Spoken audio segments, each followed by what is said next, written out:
untuk kesan pesannya. Mungkin saya tanggapi sedikit ya untuk pembagian PM itu ya memang nggak bisa ya kita bagi rata misalnya ada 15 proyek terus ada 6 PM bisa kita bagi 3-3 masing-masing untuk PM itu nggak bisa begitu karena kita juga mempertimbangkan besar kecilnya proyek terus yang keduanya juga mempertimbangkan disiplin background dari PM yang bersangkutan meskipun itu juga sebenarnya nggak mandatori ya tapi kita ada pertimbangan ke situ. Jadi misalnya besar kecilnya itu bisa kita lihat misalnya kayak JTP itu kan MPS itu proyek besar tapi secara effortnya untuk PM itu kecil untuk mikirin gitu. Beda dengan EOR yang mungkin kalau nilainya gedean JTP tapi EOR itu effortnya luar biasa apalagi paket-paket kecil. Jadi untuk Pak Wahyu mungkin sangat dipertimbangkan tidak dibebani dulu katakanlah seperti itu. Tapi untuk yang lain yang proyeknya misalnya nilainya ratusan juta atau Pak Fatih yang JTP itu bisa dipertimbangkan untuk kalau misalnya ada proyek dari sipil nanti bisa dibebankan ke Pak Fatih itu. Itu salah satu ini Pak pertimbangan kita memberikan proyek ke salah satu PM kita. Termasuk juga kalau misalnya EPC itu juga kan nggak bisa metrik ya, nggak mungkin lah Pak Toto ditambahin engineering untuk TPPI ya misalnya gitu. Memang udah luar biasa berat itu tugasnya Pak Toto di Cilegon itu.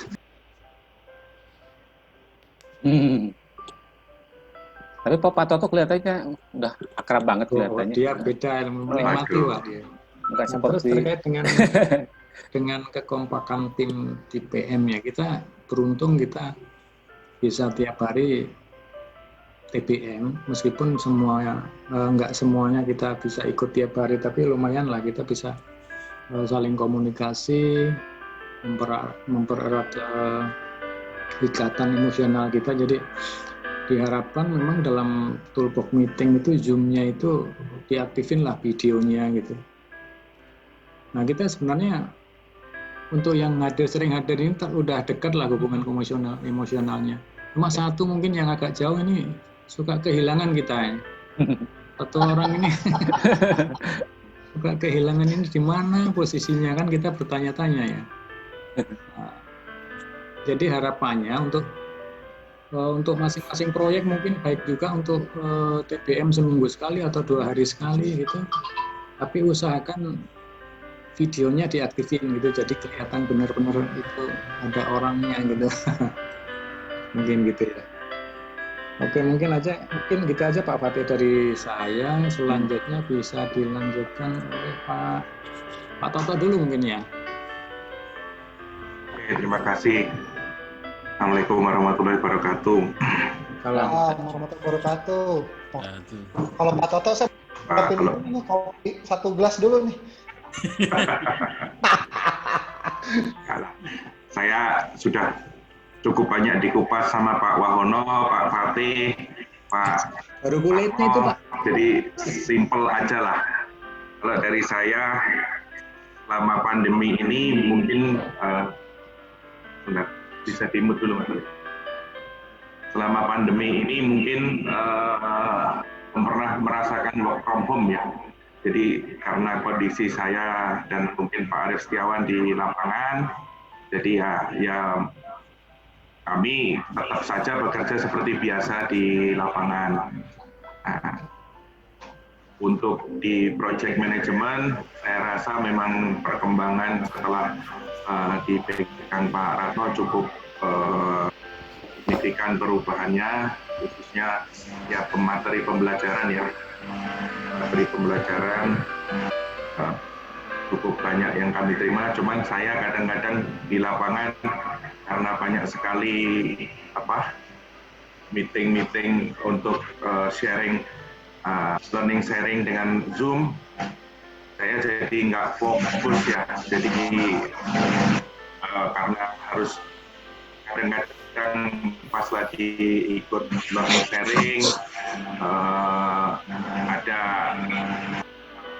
diskusi dan sebagainya, sehingga ya boleh dibilang buat saya merasa masih perlu pendalaman lagi, karena ya bagaimanapun juga ini kondisi kami di lapangan, masalah itu banyak banget yang harus diatasi, karena satu yang dihadapi klien, kedua juga rekanan kita, satuan kita, dan ketiga juga internal kita sendiri, sehingga ya mohon maaf bisa dimaklumi lah kalau seandainya serapan saya terhadap training ini tidak bisa maksimal. Terus terang ini saya curhat lah Pak Ratno ya, sedikit curhat terkait adanya kendala-kendala yang ada di pembelajaran yang diprogramkan oleh project management. Terus untuk saya setuju dengan adanya team building ya, setiap tahun minimal paling nggak sekali, sesuai apa yang disampaikan Pak Wahono tadi, karena memang saya rasa team building ini membuat satu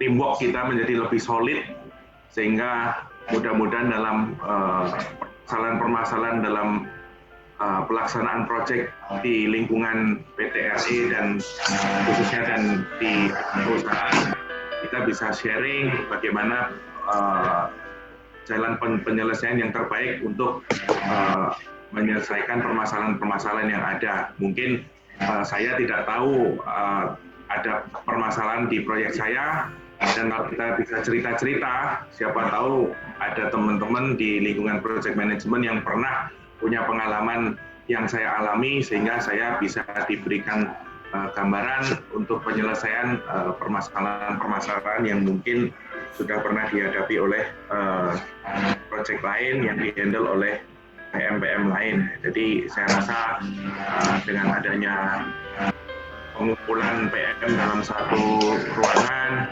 terus juga adanya team building yang membuat kita menjadi lebih solid, itu menurut saya sangat efektif sekali untuk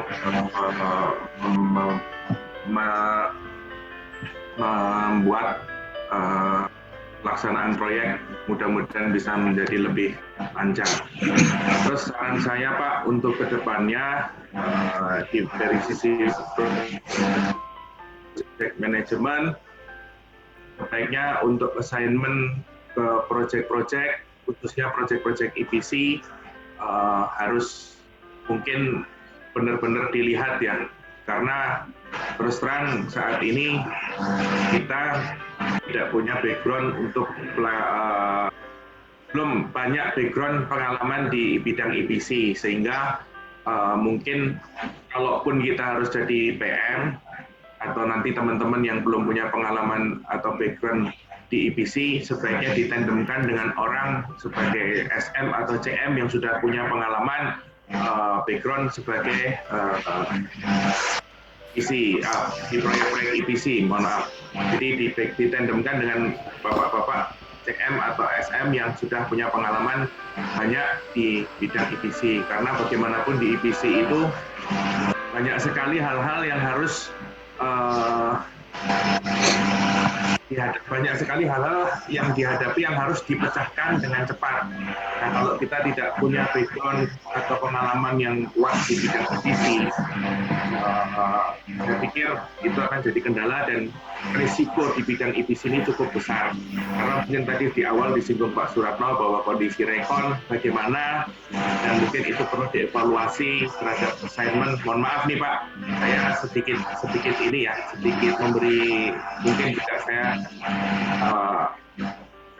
pernah mendengar selentingan-selentingan itu, terus coba saya lihat, termasuk saya sendiri sebenarnya juga pengalaman EPC boleh dibilang masih sangat minim, terus diterjunkan ke EPC, dan mungkin saya alhamdulillah ada Pak Arif yang mungkin pengalaman di IPC-nya sudah di pengalaman di proyeknya sudah ada, proyek mulai dari proyek Kaltim, proyek di Cilegon di mana di apa Pak Arif? Di Riau, terus di Cilegon, di Kapot, di ini, sehingga ya kemarin permasalahan-permasalahan di lapangan, misalnya kita butuh tukang lah, atau butuh vendor, butuh apa, ya selain saya juga mungkin jauh kenalan-kenalan saya, Arif ada kenalan vendor di Cilegon karena beliau juga pernah di proyek Kapot di Cilegon, sehingga ya ada masalah-masalah itu mungkin kalau memang harus cepat diselesaikan itu bisa diselesaikan segera. Jadi mungkin juga memang kalau saya pikir networking orang-orang yang di lapangan itu yang sudah punya experience tinggi atau orang-orang yang sudah punya pengalaman di lapangan itu, saya yakin networking di lapangan, networking untuk pekerjaan-pekerjaan yang di lapangan itu pasti sudah banyak punya, sehingga ya permasalahan-permasalahan yang harus cepat diselesaikan itu solusinya bisa ditanggulangi. Dan juga mungkin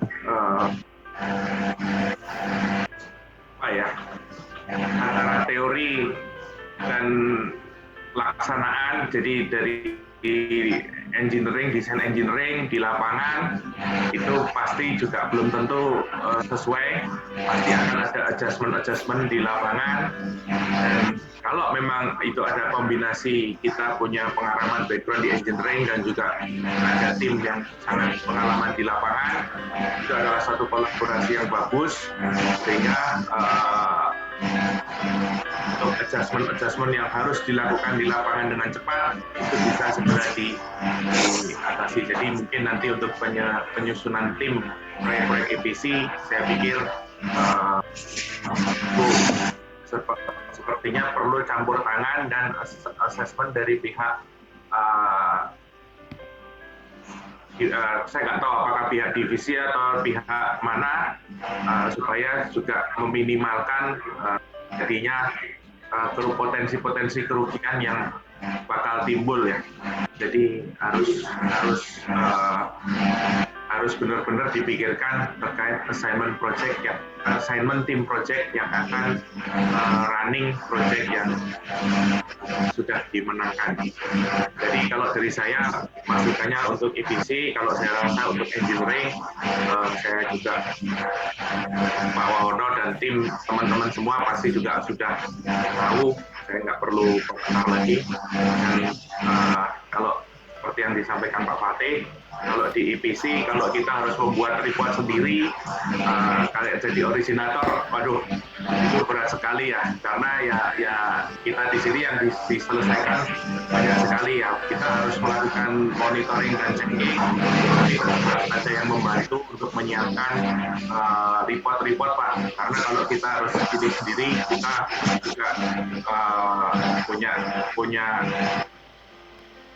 Oh, jadi menanggapi sedikit ya, sedikit aja tapi terkait dengan penugasan ke project construction sesuai dengan program di workshop kemarin, salah satunya adalah untuk mengkader orang-orang yang akan ditugaskan di site itu sebelumnya, sebelum ditugaskan secara full akan ditugaskan sebagai OJT untuk job training. Jadi kita mengirimkan engineer yang akan dikader di project management untuk bekerja di project construction sebagai pembelajaran. Nah, itu salah satu program kita dari PMD. Terus tadi ada satu yang mungkin perlu saya tanggapi juga ya. PM itu kan manajer ya Pak. Manajer itu kan memanage semua anggota timnya. Jadi dia nggak harus melakukan sebagai originator. Memang PM itu harus bisa melakukan pekerjaan-pekerjaan yang dikerjakan oleh staf kita. Tapi PM nggak harus melakukan sendiri gitu loh. Jadi PM bisa mendelegasikan pekerjaan yang menjadi tanggung jawabnya ke staf yang lain. Jadi gitu. Tidak ada mandatori PM harus mengerjakan sebagai originator, mengerjakan sendiri, bikin schedule sendiri. Enggak. PM harus mendelegasikan karena pekerjaan PM itu banyak. Dari kontrol schedule-nya, kontrol budgetnya, kontrol manpower-nya. Nah itu tugas PM kan lebih luas ya cakupannya. Jadi untuk sebagai originator memang sangat tidak disarankan PM itu sebagai originator bikin schedule. Tapi PM harus tahu untuk membuat schedule bagaimana, untuk bikin progress report bagaimana, itu harus tahu. Nah gitu. Mungkin dari Pak Ratno ada tambahan Pak?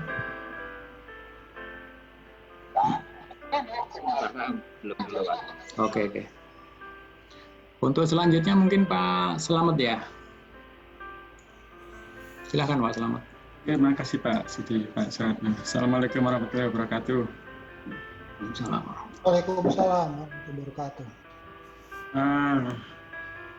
Mungkin kalau saya lihat untuk apa ya, selama ini kalau di PMD ini sudah banyak diwakili tadi Pak Sudi sendiri sudah cerita banyak tentang PMD, Pak Fatih, Pak Toto. Udah sangat komplit sih saya lihat.